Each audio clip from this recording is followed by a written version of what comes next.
The woman woke up to find herself transported 200 years back in time. Although she had fabricated a false identity with lies, the people here still treated her as a spy.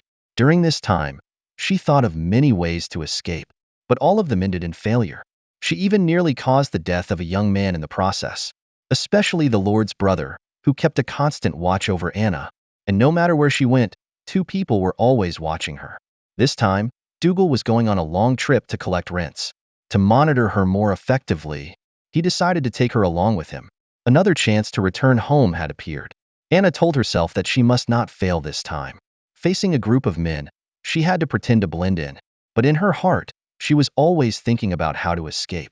At that moment, Jamie told Anna to put away those thoughts, as everything showed on her face. The days of collecting rents were dull and boring, and the people protected by the Lord were more than willing to offer their share. Taking advantage of the busy moment, Anna prepared to take a stroll on her own. However, the local villagers immediately recognized her as an Englishwoman, which made them very cautious of her. Then, Anna was brought to a group of farm women. When they saw her, their faces were full of disdain. The women were dyeing cloth, and to speed up the process, they used urine as an auxiliary. Anna didn't mind it, since she hadn't been able to relax like this in a long time. So, Anna joined in and started working alongside the others. Soon, it was time for a break. Before Anna could even finish a glass of wine, the sound of a child crying came from nearby. The woman explained that their sheep had been given to the Lord, so the child had no milk to feed on.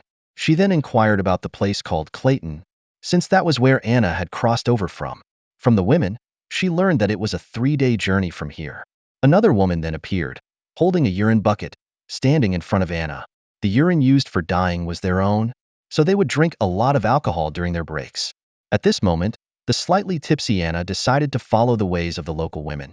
Just as she squatted down to relieve herself, the doors suddenly swung open.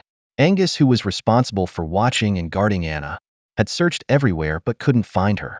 In a fit of anger, he grabbed Anna and dragged her out. Anna was scolded, and she was quite displeased. She secretly untied the goat, intending to return it to its owner. However, it was already considered the Lord's private property. This led to an argument between Anna and Dougal. Anna said that without goat's milk, the child would go hungry. But Dougal replied that the villagers had voluntarily offered the goats as rent payment. By this time, a crowd had gathered around them. Dougal, not wanting to argue further, simply assumed Anna was just drunk and causing a scene. At that moment, a young man's voice came from the crowd. He asked Anna if she needed help. After all, this was Scotland, and more specifically, Dougal's family's territory, so an Englishwoman had no right to give orders here. The thin man stepped forward and told him to get lost. Seeing that the other side had more people and power, the young man said no more. He gave Anna a look before returning to his room. Dougal thought the matter was over and signaled for everyone to leave. What he didn't know was that after returning to his room, the young man changed into an English military uniform. Clearly, this issue was far from over. In the days that followed, they visited many villages, and Anna gradually uncovered a secret. Dougal was embezzling rent money, and the elderly accountant was falsifying records as well. The next day, Anna confronted him directly. To her surprise, the old man showed no panic.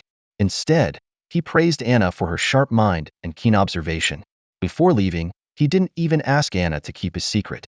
When Anna turned around, she saw Dougal staring at her.